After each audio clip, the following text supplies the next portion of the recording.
Hey RCC family, my name is Sam. I'm one of the pastors here. I'm so glad you found us here online and you can watch one of these messages here online. The goal of these messages is to help you represent Jesus well right where you're at, and we're so glad you can do that here.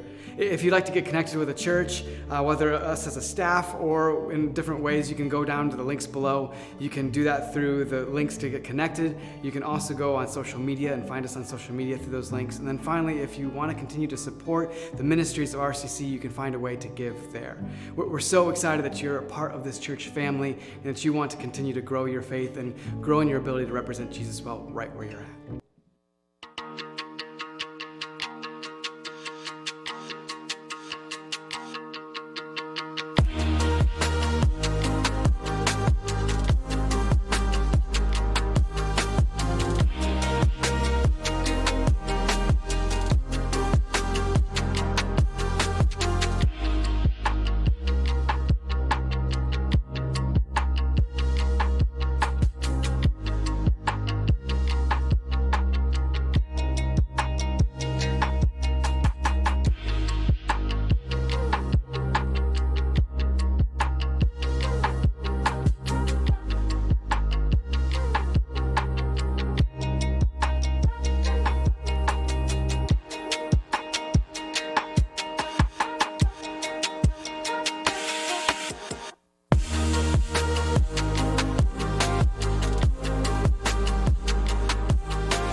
Good morning.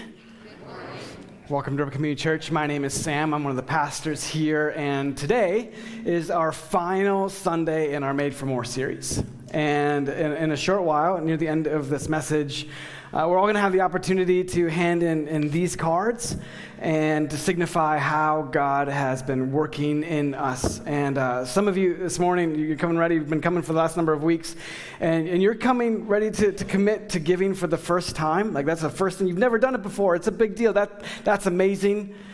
Some of you are taking a step of growing in your generosity, making plans to give back to God on a consistent basis, and that's a big deal for you. You've never done that before. That's an incredible step.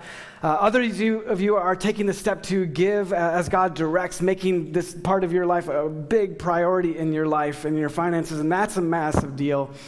And still others are coming to give in a way that, as you've over the last couple of years been part of, you've been a part of the initiative that we did a couple years ago to make this building happen, to renovate this building, and you're here and you're like, I'm going to continue to give at a raised level and a significant level from what I had in the past. I'm holding on to some of that. And some of you are here and you're like, what is he talking about? Because this is my first time. Way to go. That's wild. Also, that's a big deal as well. If that's you here and you're just sitting here and taking this in this morning, just take it in. Just enjoy being here and watch our church be at its best of choosing to be faithful in what we have. But whatever your step you're taking, it's a big deal. And it's important to mark it, to signify it. And I hope you'll take a moment later and this morning to hand your card in. It's a way of marking with God this important step of worship that you're taking. But before we get any further, before we get into any of that, I have to confess something to you. I did not look forward to this series. I knew we were going to be talking about finances and how they reveal what matters most to us. I knew it was going to be convicting. I knew it would possibly ruffle some feathers, but I also knew it was the next discipleship step that God had for our church family. And honestly, you can ask my wife, I lost some sleep over it. And I'm confessing it because my fear of offending or challenging too much missed the degree to which this is such a powerful opportunity to grow our faith. Because as we've gone through this whole series, something has become increasingly clear to me. We don't change when something is easy. It's just not how change works. We change when we invest ourselves in something that takes grit and sacrifice. There's just no way around it. That's just how it happens. I've had several conversations throughout this series with a number of you, and the common theme throughout those conversations is always basically, this has been challenging. but it has also been heart-changing and heart-shaping. When we see our lives the way God calls us to, it changes how we live in so many ways. It exposes us to the more that God has for our lives.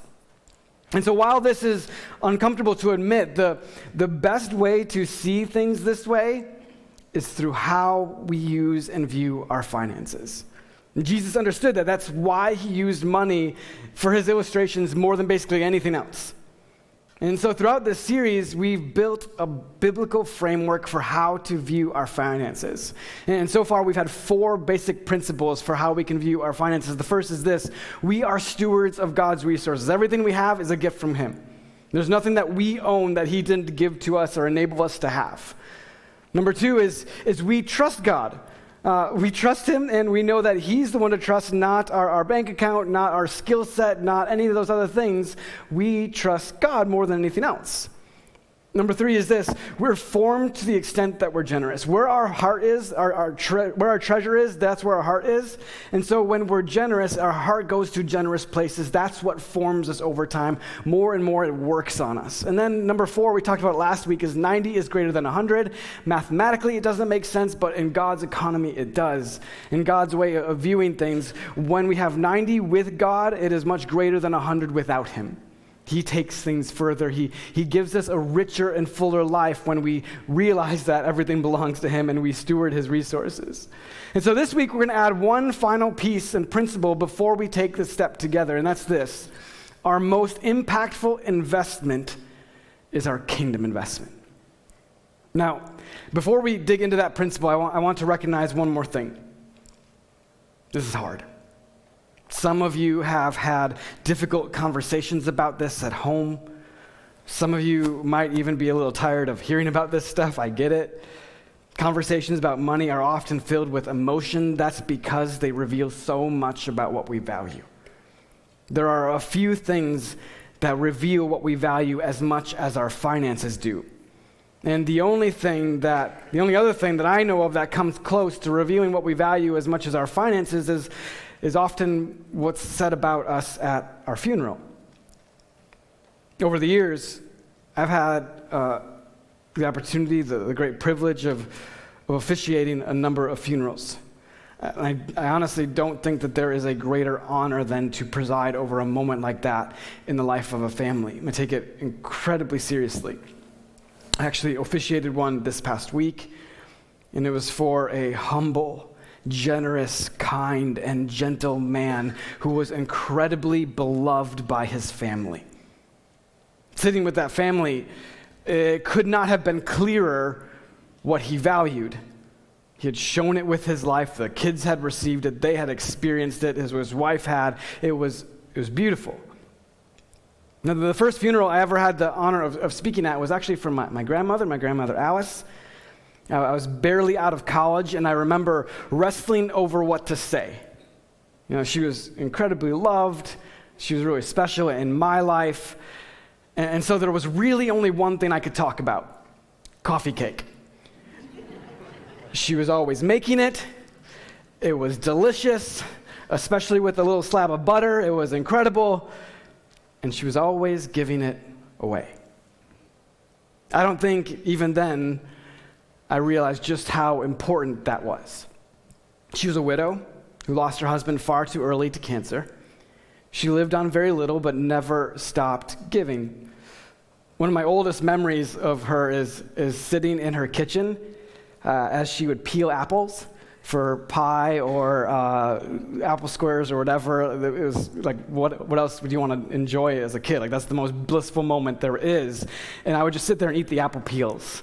And like, I can still, if I close my eyes, I can like smell the kitchen. Have you ever experienced something like that before in your life? Yes, you know what I'm talking. If you have that in your life, you know that beautiful experience. And so she was often baking, right? Always to share, always to give away. And though she lived on very little, I never saw her wanting or complaining about not having enough. Maybe she did, but I never heard it. And it reminds me of this moment that Jesus shared with his disciples. This is how it reads. It says, Jesus sat down near the collection box in the temple and watched as the crowds dropped in their money. Many rich people put in large amounts.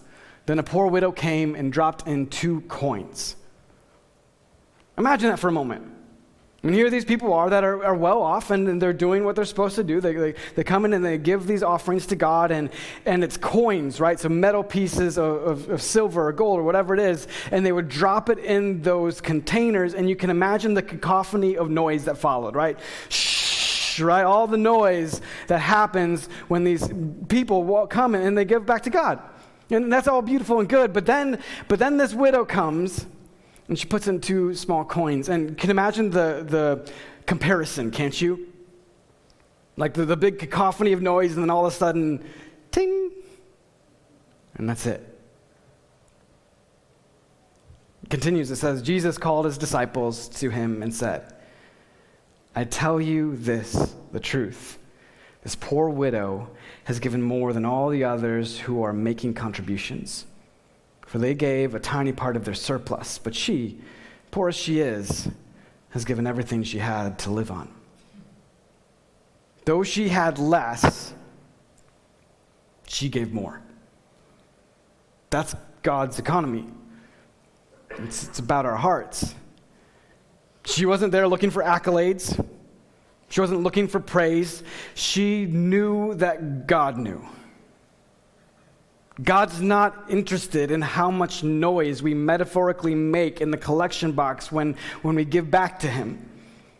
What God is interested in is what happens inside of us when we are generous and when we give back to him. God is interested in how it changes our hearts.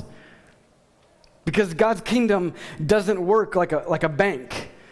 The interest we gain from investing in God's kingdom is not proportional to the raw numbers of how much we give. It's based on how much of yourself you give to him. This is why this verse is so convicting. It says, no one can serve 2 masters, for you will hate one and love the other. You will be devoted to one and despise the other. You cannot serve God and be enslaved to money. And to be clear, you can use money to serve God, but you cannot serve God and money at the same time. When we invest in God with our finances, and by doing so, in God's kingdom with our finances, and by doing so demonstrate our trust in him and the state of our hearts, God promises more for us. And Jesus outlines a little bit of what that looks like in these next verses, and it's different than what we often think. It says this, that is why I tell you not to worry about everyday life, whether you have enough food and drink or enough clothes to wear. Isn't life more than food and your body more than clothing? Look at the birds. They don't plant or harvest or store food in the barns, for your heavenly Father feeds them. And aren't they far more valuable to him than they are? Aren't you far more valuable than they are? Can all your worries add a single moment to your life? And why worry about your clothing? Look at the lilies of the field and how they grow. They don't work or make their clothing, yet Solomon in all his glory was not dressed as beautifully as they are. And if God cares so wonderfully for wildflowers that are here today and thrown into the fire tomorrow, he will certainly care for you. Why do you have so little faith? So don't worry about these things, saying, what will we eat? What will we drink? What will we wear? These things dominate the thoughts of unbelievers, but your heavenly Father already knows all your needs. Seek the kingdom of God above all else and live righteously, and he will give you everything you need. So don't worry about tomorrow, for tomorrow will bring its own worries. Today's trouble is enough for today.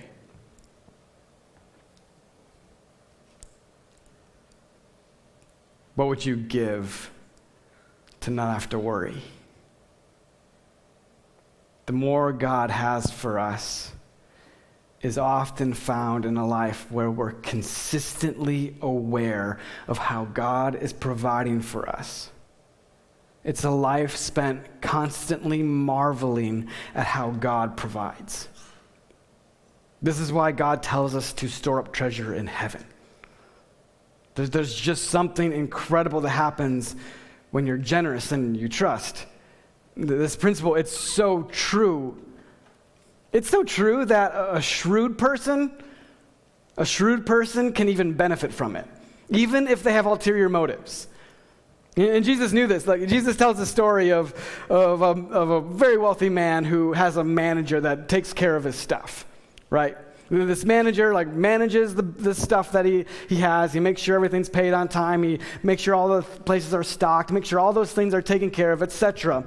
And so that's the manager. And this rich man, he finds out that the manager is not doing a very good job of it. Like, he's just kind of fumbling through it. And so he calls this manager in and says, hey, guess what? I've heard that you're not keeping things in order, so go and get a report ready because you're about to be fired. Woo, yay, exciting, right? And so the manager freaks out. He's like, well, what am I going to do? And so this is what it says. Jesus says, the manager thought to himself, now what? My boss has fired me. I don't have the strength to dig ditches, and I'm too proud to beg. I know how to ensure that I'll have plenty of friends who will give me a home when I am fired.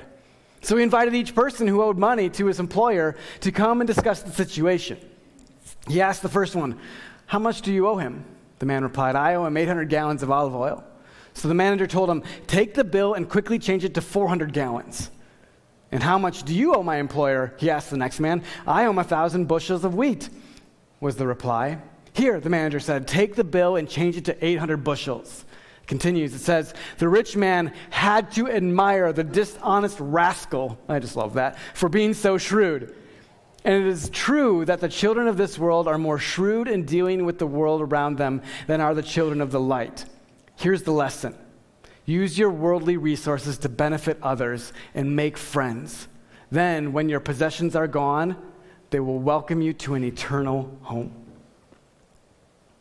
When your possessions are gone. I don't think it's talking about when you give it all away, like every last dime. I think it's talking about when the reality comes that you can't take your earthly wealth with you. So why not use it to bless others and serve God? Here's the point. Generosity is powerful, even when you have ulterior motives. Here's this guy, he's like, I know if I do this, they'll take care of me later. They'll know it, right? Generosity is powerful even when it's self-serving. And how much more powerful is it then when it's genuine? Here's the thing, genuine generosity is hard. We all serve others, give and invest with ulterior motives. We sometimes do things thinking, oh, well, I'm going to get something back for this someday.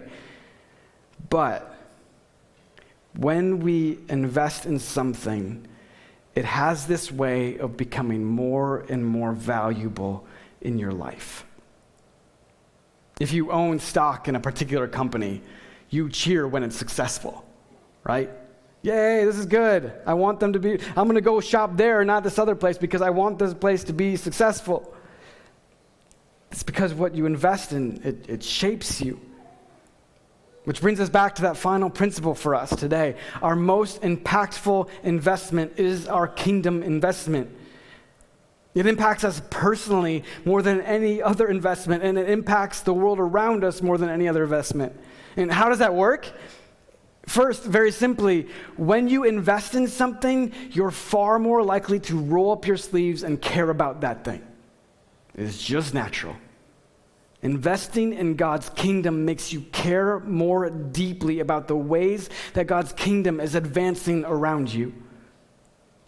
How it's meeting people's needs, how it's meeting people and transforming their lives all around you. Second, it literally impacts the world and the community that we actually live in. I mean, God uses the local church to advance his kingdom. It's one of the single most powerful forces in a community. Let me ask you, what kind of kingdom, or what kind of community do you want to live in? Like what do you want our community to be like? Like how do you want the people to be characterized? Like what kind of place do you want to raise a family? What kind of place do you want to be a part of? People often think that you change a community through different policies and programs and different systems. And I'll be honest, those things can and do help grow thriving communities when done well, but do you know the best way to change a community? By changing the people. By transforming the people in the community. We have programs as a church, ways that we reach out to our community, and that all matters. But when you break it all down to its most fundamental pieces, it's people. It's how God, through the church, meets people and changes their hearts. Jesus, he famously said in Matthew 13, says, "The kingdom of heaven is like a mustard seed, which a man took and planted in his field. Though it is the smallest of all seeds, yet when it grows, it is the largest of garden plants and becomes a tree so that the birds come and perch in its branches." What kind of community do you want to live in? The kind of community you live in will depend on its people. I want to live personally in a community that's compassionate and encouraging, one that values the dignity of each person, one that's more generous than it is greedy, one that cares and lifts people up, one that's filled with people pointing to Jesus. And that's the kind of community I want to be a part of. And this starts young. I mean, I was hanging out with them this morning, the RCC Kids group. I was with them this morning for a few minutes, the adults that lead that group, and they are just incredible people. For starters, they show up and they serve our kids, but think about that. They are teaching our kids how to follow Jesus. And those early years are forming how they see themselves and the world around them and see God. Is God loving, or does God come down and punish you, right? But we see him as loving, and we teach these kids that he's loving. And as our kids grow, it gives them the confidence and community to live with God's kind of character. And we want that for them, and that's what student life is all about on Wednesday nights. And they do that every week. They meet together. They're part of a community that's trying to live with God's kind of character, with Jesus' kinds of character, and share that. And this continues into every part of our community. Families and teachers and coaches and business leaders and hardworking people, caring neighbors. This is what we want the fabric of our community to be like, and this is what grows when we gather here on Sundays and learn about Jesus, and then when we're in community groups throughout the week, and when we care for each other, when we see each other about the community. This is the fabric of a community. People. When a community is filled with people who lead and love and live with God's character, when that group grows like a mustard seed, people notice. It is the secret sauce of a healthy community. And I'm just going to be really clear. RCC has an outsized impact. We get to be part of something so special here. And it's a big deal. The long version of our mission statement is to represent Jesus well on every city street and in every social circle in Ripon and the surrounding communities. Imagine if our communities were filled with people leading, loving, and living like Jesus. Our most impactful investment is our kingdom investment. Now, and all the way into eternity, where we'll experience the echoes of the ways we've loved like Jesus called us to love. Growing up, I thought it was normal. Grandma just made and gave away coffee cake. But looking back on some of those gatherings and sitting in her kitchen and moments when we were surrounded by tons of family and friends that all deeply loved each other and cared for each other, that was a uniquely special thing that few people get the chance to be part of. And I look back and I look at how she lived, and she invested in the people around her. She gave, she was rewarded richly, and she never lacked. That kind of life is available to all of us, now and all the way into eternity. And it starts with a heart that's changed. A heart that sees everything we have as a gift from God. Trust that he'll provide, and that we'll be part of a kingdom that's worth giving ourselves to. God, he has this way of richly rewarding us when we live like that. Last week, I got the chance to chat with a guy who's become a good friend over the years. He went through some pretty hard struggles, tough struggles, had to face some difficult consequences throughout some of those years, but through those struggles, he grew his relationship with God. And this last week on the phone, we had like a little 30-minute conversation. I've never heard him more joyful. I've never experienced him quite like that before, and it's so much fun because it's just this joy that comes out of him. And it was because, like, here was the clincher. It was because he was getting to help others who have gone through something like him. He was able to point them towards Jesus. That's incredible. Our most impactful investment is our kingdom investment. It's when lives change. And we're part of that with our whole selves. This kind of life is available to all of us.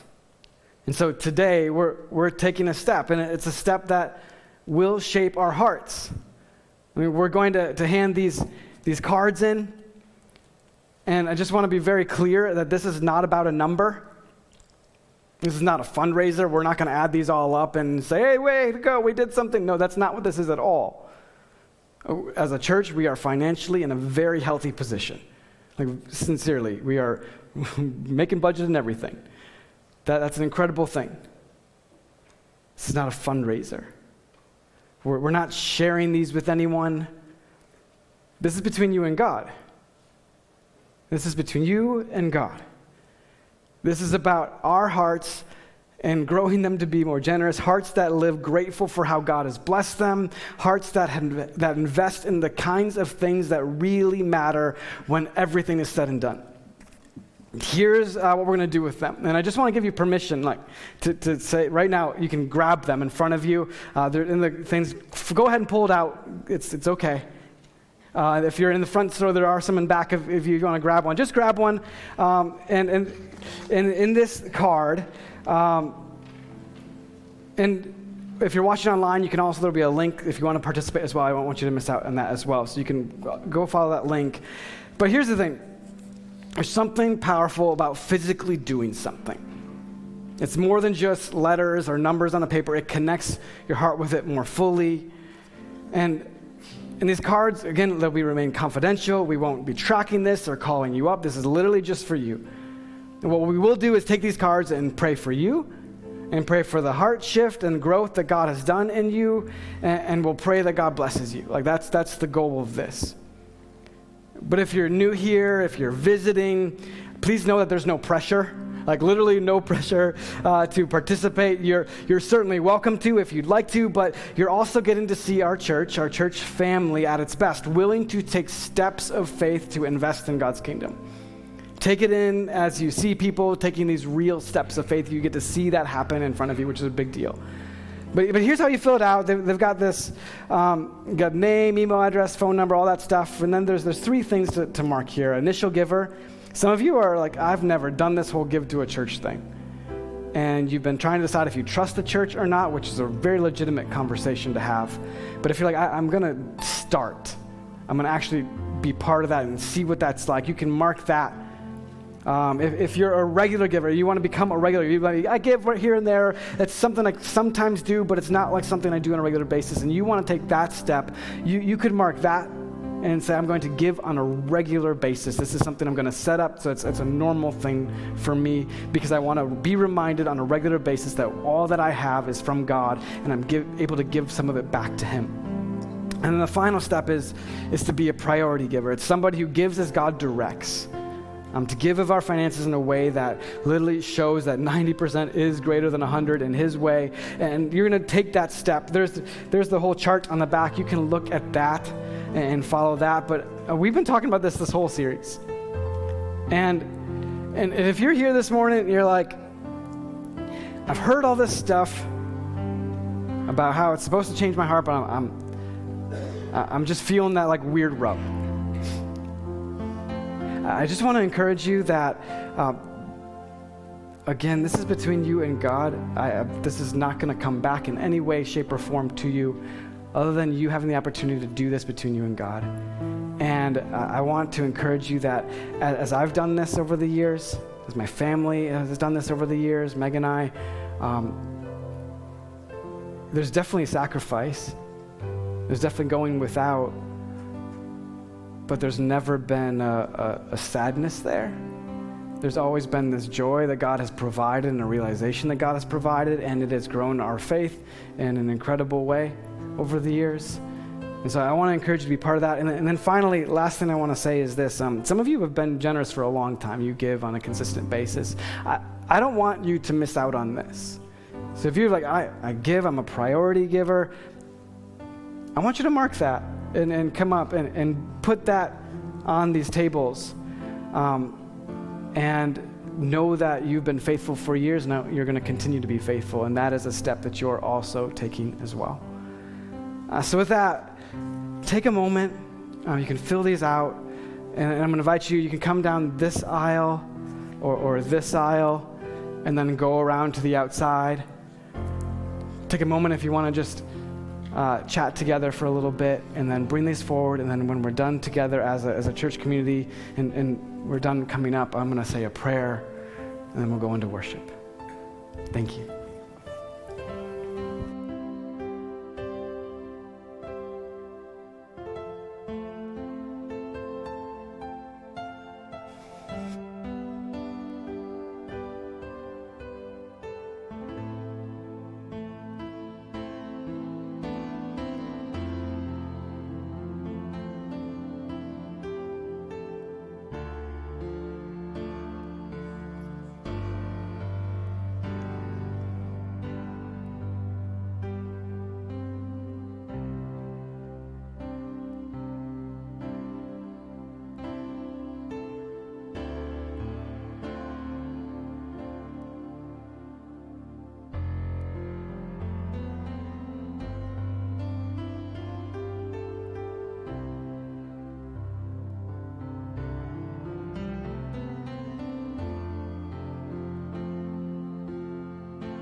I'm so excited to see God continue to work in this community, and that we get to be part of it together, and we get to have front row seats to God shaping Ripon and beyond, and however He provides and however we get to do this together. I'm just grateful to do it with all of you. And so with that, would you bow your heads and pray with me?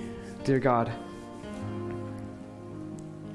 we are so grateful that you love us, that you provide for us, that we can trust you, that we can live by faith. God, thank you for the opportunity to partner with you, to be part of what you're doing here and to see firsthand the ways that you're working in people's lives and changing people's lives. God, I ask now that as you lead us, that you would shape this community in just a really powerful way, that we could get to be a part of it and see your work, not only in the lives of those around us, but in our own lives, that we would get to experience your growth and the heart change that happens as we trust you. In Jesus' name, amen. Would you guys